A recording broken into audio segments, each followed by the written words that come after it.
ঢাকা হলো বায়ু দূষণের শীর্ষে অবস্থান করেছে, এটা তো আপনারা জানেন। আজকে ইনশাআল্লাহ আমরা যখন পার্লামেন্টে যাব, ঢাকাকে ক্লিন নগরী বানানোর চেষ্টা করব, যানজট মুক্ত করব।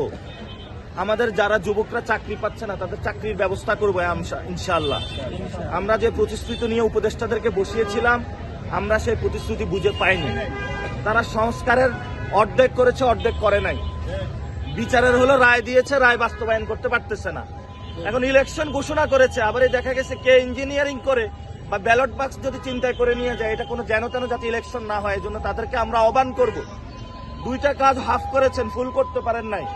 ইলেকশন নিয়ে যদি ছিনিমিনি খেলেন আর জনগণের সাথে কোনো প্রতারণার আশ্রয় নেন, আমরা কড়ায় গন্ডায় বাংলাদেশে গত 15 বছর যারা ভোট দিতে পারে নাই, প্রত্যেকটা ভোট আমরা একটা একটা করে হিসাব করে বুঝে নিব ইনশাআল্লাহ। ভবিষ্যতে নিরাপদ, বিনিয়োগ হোক বিশ্বস্ত, আর আমার পছন্দ সল্টবে। Welcome to সল্টবে।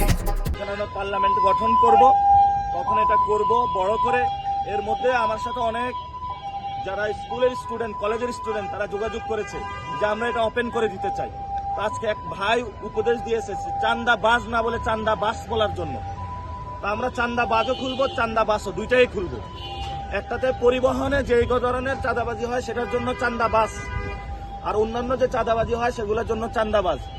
এবং বিভিন্ন জায়গা যে সন্ত্রাসী হ্যারাসমেন্ট হচ্ছে সেগুলোর জন্য আমরা হলো দ্রুত ওয়েবসাইট ওপেন করবো। আরেকটা বিষয়, প্রশাসন একদিকে হেলে যাচ্ছে, আমরা এলাকাবাসীকে বলবো যে আপনারা ঐক্যবদ্ধ হয়ে পুলিশ স্টেশনে যাবেন, যা তাদেরকে বিজ্ঞপ্তি দিবেন যে তুমি নিউট্রাল থাকতে হবে, জনগণের পক্ষে থাকতে হবে, কোনো দলের পক্ষে থাকতে পারবে না। বিভাগীয় কমিশনার ওলার অফিসের সামনে যাবেন, এলাকাবাসীর পক্ষ থেকে স্মারকলিপি দিবেন। যদি কোনো প্রশাসনের কেউ কোনো দলের পক্ষে যেতে চায়, জনগণ আপনারা তাদেরকে জনগণের পক্ষে আপনাদের পক্ষে নিয়ে আসবেন। এটা আপনাদের দায়িত্ব এবং এই ইলেকশনে আপনারা এই দায়িত্ব পালন করবেন।